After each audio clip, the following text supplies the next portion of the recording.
कुछ खा नहीं पाऊंगी। गांव में कभी चोर लुटेरे आ गए, सब भाग जाएंगे, मैं नहीं भाग पाऊंगी, वे मुझे मार डालेंगे। और मैंने तो सुना है कि सुखदेव जी कई वर्षों तक जो है कि माँ के गर्भ में रहे, भैया मैं ये फल नहीं खाऊंगी। सहेली ने कहा तेरी इच्छा, तू खा न खा। सहेली वहां से चली गई और आत्मदेव जी से झूठ कहा, फल बहुत मीठा था। आत्मदेव जी बड़े प्रसन्न हो गए। इतनी कुतर्की है धुंधली। एक दिन की बात है, एकदा भगनी तस्य स्वगृहं स्वेच्छया गता। धुंधली की एक बहन है, ये धुंधली को मिलने के लिए आती है। मिलने के लिए आई, देखा अरे धुंधली क्या स्वरूप था तेरा, हट्टी कट्टी थी, क्या ये कमजोर हो गई है, तो क्या हो गया तुझे? अरे एक फल लेकर के आ रखे हैं और कहते हैं कि फल खाने से संतान हो जाएगी, यही चिंता मुझे सता रही है। धुंधली की बहन और जो है कि चालाक थी, ये भी नहीं चाहती थी कि इसकी संतान हो, क्योंकि इसे डर था अगर इसकी संतान होगी तो मुझे यहाँ से कुछ भी नहीं मिलेगा। फिर इसने कहा अरे ऐसे फल से जो संतान होगी तो फिर हो गया। कहाँ है वो फल, तूने खाया कि नहीं खाया? कहाँ है कि भीतर ला, तो मंगाया। सुन, मेरे गर्भ में संतान है, जिस दिन बच्चा हो जाएगा मैं तुझे वो बच्चा दे दूंगी, तू मेरे पति को खूब सारा धन दे देना। और ये फल ला तो इधर, इस फल इस गाय को खिला देते हैं, इसकी परीक्षा हो जाएगी, बच्चा होना हो तो गाय का भी हो जाएगा। और वो फल गाय को खिला दिया। धुंधली और प्रसन्न, अब मैं क्या करूं? अरे का नाटक कर तब तक गर्भवती होने का, और कपड़े कुपड़े बांध करके ऐसा स्वरूप बना दिया जैसे गर्भवती होगी। क्या नाटक! आत्मदेव जी बड़े सज्जन हैं, हर बार जो विश्वास कर लेते हैं। धुंधली की बहन ने नाटक तैयार करके अपना आप तो चली गई। आत्मदेव जी धुंधली के स्वरूप को देख रहे, बड़े प्रसन्न हो रहे हैं कि कब मेरे जो कि आंगन में सुंदर किलकारियां गूंजेंगी। समय बीता, अब सुबह जो है कि वो समय आया, धुंधली की बहन का पुत्र हो गया। आत्मदेव जी को पता है कि आजकल में मेरी संतान होने वाली, क्योंकि तत्वज्ञानी है, ज्ञानी है, ज्योतिष के जो है कि ज्ञाता है। तो जंगल गए संविदा लेने के लिए कि संतान होगी तो सबसे पहले अग्नि की आवश्यकता होगी। इधर धुंधली की बहन का पुत्र हुआ, उसने अपने पति के पास दिया और कहा कि जितना भी है सब लाना, वहां से कुछ मत छोड़ना। उसका पति आया, धुंधली को बच्चा दे दिया। आत्मदेव जी ने जो कुछ कमाया था सब धुंधली ने उसको दे दिया और अपना नाटक हटा दिया पूरा। बच्चे को गोद में रखा और आत्मदेव जी को सूचना पहुंचा दी कि सुखपूर्वक मेरी संतान हो गई। आत्मदेव जी ने सुना तो रो पड़े वहीं जंगल में, दौड़े दौड़े आए, दूर से देख रहे द्वार से ही उस पुत्र को, बहुत रोते हैं कि हे सन्यासी, आज मैं धन्य हो गया हूँ आपके आशीर्वाद से। आप मेरे पुत्रों को जल देने वाला मेरे घर में आ गया है। पर आत्मदेव जी को ये पता नहीं है कि कितना बड़ा नाटक मेरे साथ खेला जा रहा है। हम भी तो वही हैं, अपनी आत्मा के साथ जो नाटक खेल रहे हैं, हमारी कथा है ये। तभी तो कहता हूँ कथा सुनो।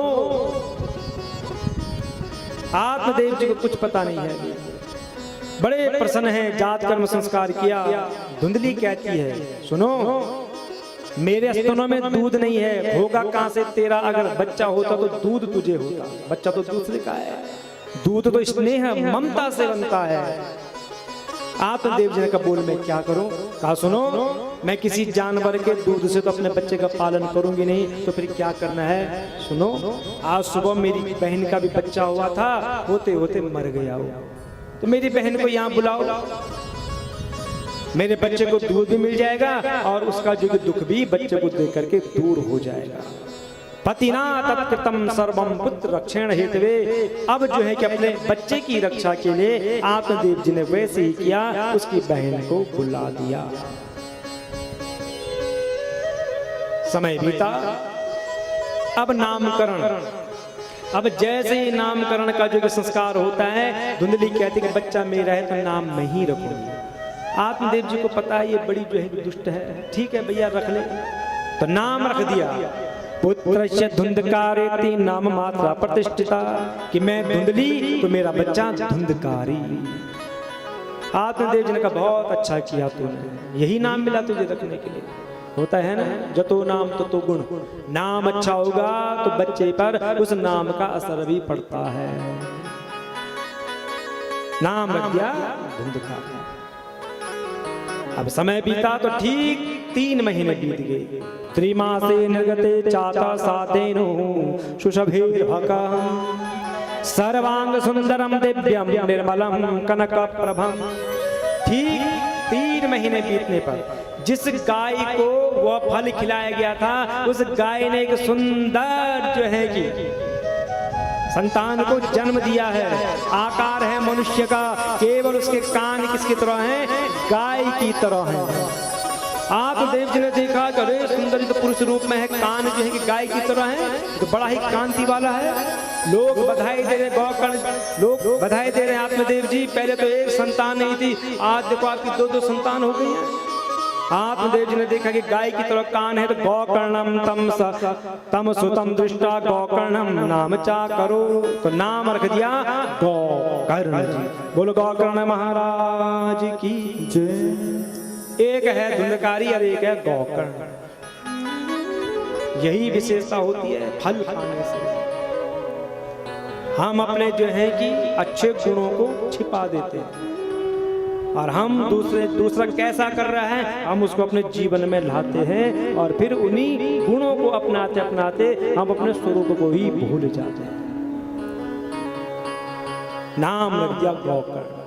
कियत कालेन तो जातो तरुणो तनया बुभो गौकर्णो पंडितो ज्ञानी धुंधकारी महाखल। अब कुछ समय बाद दोनों बालक जवान होते हैं, धुंधकारी और गौकर्ण। गुरु जी के पास भेजा पाठशाला में अध्ययन के लिए, तो गुरु जी ने जो पढ़ाया वह गौकर्ण जी ने याद किया। जो पढ़ाया गौकर्ण जी ने याद किया, गौकर्ण जी ने सुनाया और गुरु जी ने धुंधकारी से कहा जरा तू भी सुना, तो तूने क्या क्या याद किया। और धुंधकारी ने गुरु जी पे एक रपट, मैंने ये याद किया। गुरु जी ने कहा बहुत अच्छा किया। तो गौकर्ण पंडितो ज्ञानी धुंधकारी महाखल। गौकर्ण जी मने पंडित ज्ञानी विद्वान और धुंधकारी बनता है चोर लुटेरा दुष्ट व्यभिचारी। संग कैसा? जुआरियों का। पिताजी ने जो कुछ कमाया सब गंवा दिया जुए में। शिक्षा अगर बच्चे की अच्छी नहीं है तो बच्चा गलत जाएगा। संग बच्चे का अच्छा नहीं है तो बच्चा गलत जाएगा। और आज की स्थिति तो ऐसी है कि क्या बोलना है।